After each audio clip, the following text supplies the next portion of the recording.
मी परसराम व्यंकटी वानखेडे, सहाय्यक कृषी अधिकारी डोनवाडा, तालुका वसमत, जिल्हा हिंगोली. एक तंत्रज्ञान आहे CRA तंत्रज्ञान. फळबाग लागवड करताना हे तंत्रज्ञान फार उपयोगी येणारं तंत्रज्ञान आहे. आणि या बदलत्या वातावरणामध्ये जर एखादं नवीन लावलेलं रोपटं जगायचं असेल तर ते रोपटं सशक्त होणं जरुरी आहे. आपल्याला आपल्या शेतामध्ये जेव्हा ते रोपटं लावायचे त्यावेळेस त्या ठिकाणावर एक 2 बाय 2 फुटाचा खड्डा खोदायचा आहे. 2 फूट खाली खोल असायला पाहिजे.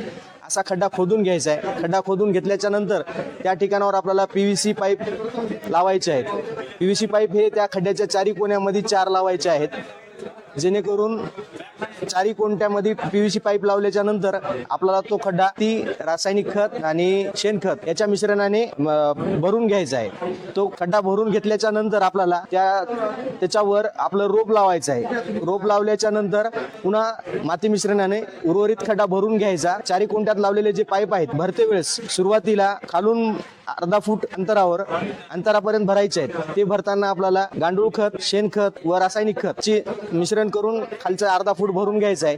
त्याच्यानंतर आपल्याला उर्वरित जे पाईप आहे 1.5 फूट पाईप आपल्याला प्युअर रेतीने भरायचं आहे. त्याच्यामध्ये दुसरं काहीही मिसळायचं नाही, फक्त रेती तेवढीच भरायची आहे. आपले चारी पाईप भरणं झाल्याच्या नंतर हे पाईप उपसून घ्यायचे आहेत, कारण जो रेतीचा थर आहे 1.5 फुटाचा तो ऑलरेडी त्या ठिकाणी तयार होऊन जाईल आणि मातीसोबत एकजीव होऊन जाईल.